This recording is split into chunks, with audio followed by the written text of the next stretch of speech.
New rules come in as of January the 1st, 2021. EU nationals already living here can carry on doing so under the existing rules. But after then, if you're in the EU, you'll have the same footing as job applicants from the rest of the planet. You'll need 70 points to qualify. Here with more details, the woman and politician who's bringing them in, Conservative Home Secretary Priti Patel. How will it work, Home Secretary? Good morning to you. Good morning, Nick. Well, this is a new UK points-based system which will clearly take back control of our borders. And this will be for the first time in decades. Will the British government effectively run its own immigration policy and its own immigration system? So we are creating a single global immigration system that will treat EU and non-EU citizens equally by ending free movement through the points-based system, which will prioritise people's skills for our economy and obviously enable us, the government, to be in control of our policy, but to support the labour market in the right way through the skills that we actually need across the economy. When I tell you that organisations including the British Chambers of Commerce, the Institute of Directors, the Confederation of British Industry, the Freight Transport Association, ABTA and a number of trade unions express their fears, how do you react? Well, I think first of all, it's important to recognise that, look, we've been engaging with businesses for a number of years and they've called upon us and asked us to do a number of things, including removing the cap on the number of skilled workers, which is exactly what this scheme does. They've asked us to reduce the salary threshold, which is exactly what we're doing through this. We're working on a simplified sponsorship process for employers. We're reducing the visa processing time. And importantly, individuals will be able to switch between employers with a sponsor licence, and we will be abolishing the resident labour market test, which is exactly what the likes of the CBI and employer organisations have been calling for, and we've done that. But the Institute of Directors say that UK's economic dynamism would be harmed. Trade union is saying the care system will be brought to its knees. The British Chambers of Commerce says the application process needs to be radically simplified, and the Freight Transport Association says we won't have enough HGV drivers. That's the reality. Well, let me answer some of those points in turn, if I may. I think first and foremost, of course, the British government and our entire policy, not just on immigration, but also our business strategy and our economic strategy and policy, is about ensuring and securing the health and well-being of the British economy. But importantly, ensuring that, we are training people, businesses are investing, we're getting economic growth, but also we level up across the country so that we have a high wage, high skilled and highly productive economy. That is a government strategy. Immigration is only one part of that. To your point about social care, the Migration Advisory Committee, which is the organisation I've been working with regards to the approach that we're taking, has been very clear that immigration is not the solution to addressing staffing levels in social care. We have been working, yes, with the sector, but with the Department of Health and Social Care. We're working alongside them to ensure, obviously, that people that work in the sector and want to work in that sector, they're not low-skilled individuals. Providing care and compassionate care requires skills. And of course, people will be qualified to work in the care sector. They'll be able to come through our high-skilled work route through the points-based system, and that will continue. While at the same time, the Department of Health and Social Care are investing in skills training. They've put in another £1.5 billion into the sector so that employers can invest in skills of people and recruit accordingly so that they get good people that can provide care and compassionate care and support in that sector. Is it the end of the so-called Polish builder phenomenon, who are so key, as I'm sure you would agree, for inspiring and bringing about a lot of the economic success this country has enjoyed? This is not about Polish builders. This is about they can't come in now, though, can they, Secretary? Well, of course, if they have the right kind of skills. Well, it's unlikely a Polish builder is going to have that great a command of English and earning a £25,000 per annum. But if they are sponsored by an employer, a building firm, a contractor, then of course they will be able to come into the UK. And that is, it's not just about one particular example. The fact of the matter is, the British public spoke in 2016 in the referendum and 2017 in the election and 2019. They are fed up. They want to see a British government with its own immigration policy and system, a government that is in control, that will take back control of our borders. Yes, prioritise the brightest and the best from around the world, support the needs of the UK economy, and end our reliance effectively on low-skilled workers that obviously more often than not are also low paid. So there are some very big and significant reforms here. This also means we're ending access to welfare for 5 years for people that come to our country. And of course, previously we were unable to do all of this because of our membership of the European Union. HGV drivers, a shortage of those, do you recognise that?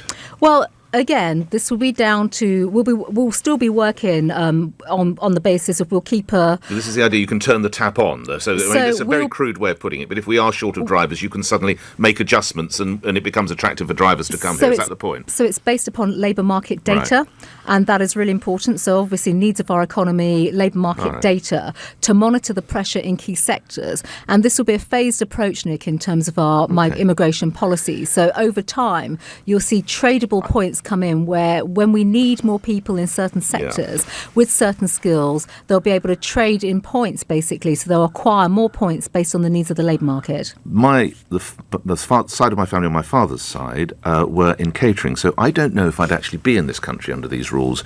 Would you, with your parents? This isn't about my background or my parents. But it's interesting. Would you have qualified? Would your parents, I understand, came from Uganda and then were very successful in setting up news agents? They wouldn't have qualified, would they? This is a very different system to what has gone on in the past. And don't forget, this is a points-based system based on the labour market. Yeah, but also let's not forget, Nick, we're not changing our approach to refugees and asylum seekers, which is very different to a points-based system for employment and that particular route. But it's quite interesting, isn't it? I wouldn't be sitting in my studio and you wouldn't be Home Secretary of one of the biggest offices in the land under your system.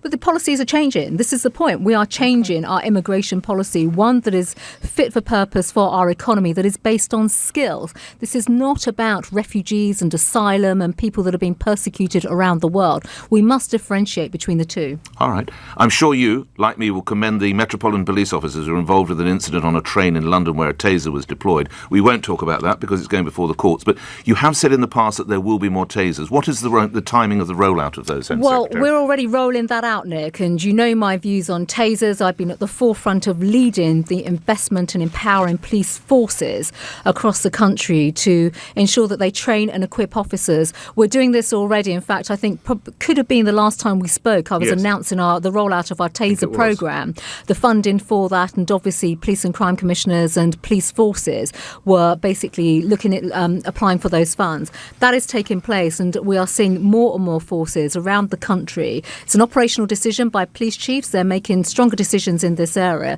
So we're seeing a greater uptake of tasers and the use of tasers by officers. I'm sure you, like many of my listeners, were distressed to see some of the lawns of Trinity College dug up by protesters who have a valid right, of course, to protest, and good luck to them. Should the police have taken more action? One of your Conservative colleagues is horrified by and his words, by the level of police inaction, Home Secretary. Well, I think, first of all, look, the police are operationally independent, but I think they must also ask themselves, police forces around the country make their own judgments and decisions. They have to ask themselves, is it acceptable that if vandalism is taking place on private property, if there are issues around public order and the rule of law being stretched, and, that's clearly occurring, then the police will need to take action. So they should have nicked some of these. They should have arrested some of these people. Look, they are operationally independent. They will have to apply their judgment. But where vandalism is taking place, disrespect of public order, and where, as I said, the rule of law is being compromised, and obviously that's why we have police officers to make sure public order is met, but obviously the appropriate action is taken. So they should have acted in this instance? Well, my personal view is that they could have acted. Respectfully, Home Secretary, it's a I wasn't there, Nick. Look, I wasn't there, and I haven't seen the pictures of them. Well, what do you need to know? Well, look, I do take the view that if vandalism is taking place, and that is a matter for the police and law enforcement, it's an operational decision for them. The police are independent in terms of operation judgments and decisions. They would have been following whatever advice was given to them by their chief constable and their command. I would imagine you were far too busy and unable to watch the Brit Awards last night. But one winner has decided the man for whom you work is, quotes, a racist. That's Dave, the singer, talking of Boris Johnson. Is the singer right? Well, I did not watch the Brit Awards. I didn't see the performance. He is not correct at all. I have worked with the Prime Minister for a number of years, even before I became Home Secretary. I've known him for quite a while now. He most certainly is not racist. And, I appreciate that the singer, the rapper Dave, has managed to achieve a range of headlines off the back of this. But the reality is, it's very far from the truth. The Prime Minister is not racist. Should he have gone up north and to Wales and to the Midlands as part of these floods? Where is Boris? Well, the Prime Minister, along with the rest of us and his ministerial team, are working across government dealing with the practical ways in which we can provide support to the flood-affected communities. Flooding is terrible, Nick. Anyone that's been affected by flooding, we know the impact, the devastation for families, homes, businesses. And right now, he is overseeing, along with the Secretary of State for DEFRA, the public, well, not just the public response, but the practical response in terms of how we can provide assistance to those people that have been affected. I mean, David Cameron, the famous Boxing Day floods, he was there in his Wellington boots quite soon afterwards. One of his predecessors, Gordon Brown, did the same. Does Boris Johnson not have any wellies? No, I think, I'm afraid flooding has become too much of a frequent occurrence of late. I mean, we've seen far too much flooding in recent months for a range of reasons. We are focused, and the Prime Minister as well, he's focused on the practical things that we can do as a government, the flooding relief measures that we can put in, the financial support that we can give to homes, families, individuals and to businesses, ranging from council tax relief, but also measures to help them to alleviate flooding measures as well. That's what he's really occupied with and focused on. I don't think this is about putting on a pair of Wellington boots and necessarily going up to areas when people need practical support at these very critical times. Lastly and briefly, and your team might not have briefed you on this, front page of the Times, a convicted killer with no history of extremism launched a jihadist attack on jail staff last week. He faked a suicide attempt to lure officers into his cell in the segregation unit at Winchester Jail. He's a 20-year-old man, Zeneral Imaru, the first person to be convicted of an acid attack killing. The most important thing is the wardens are safe. Home Secretary, does this speak about an unacceptable level of aggression in our jails? Well, I think, first of all, there'll obviously be an investigation and inquiry into what has happened, so I don't want to make any general comments on that in particular. I've got very, very strong views, as you will know, in terms of the protection of our public servants, people on the front line, including officers, as well as prison officers and staff. Their protection and their safety, is first and foremost. We'll obviously have to look into what has happened. Yes. But quite frankly, we are speaking about terrorist offenders in prison. These are dangerous individuals and they're in prison for a reason. And, I think the conviction, I don't know the details of the conviction of this particular individual, but, this individual is in prison to protect the public. But lastly, I wonder, and I think you would accept that some of what you've put together as regards immigration is what's seen in Australia. Australia also have what are called post-sentence detention orders, which obviously you'll understand what that means. You do your time, but you're deemed to still be at risk. So, yes, as in the attack we saw in Streatham and London Bridge, you still don't get out. Is that something the government might consider? Another idea from Australia, post-sentence detention order. Don't forget, Nick, we're in the process right now, and I think it was just last week, we took through the House of Commons emergency legislation, very specific on individuals, terrorist offenders for terrorist offences, so they do not automatically receive early release, as we've seen in 2 instances so far, that they go through a proper parole board panel, they're scrutinised in terms of their own behaviours. We need to constantly review our systems and our practices, and that's exactly what this government is doing.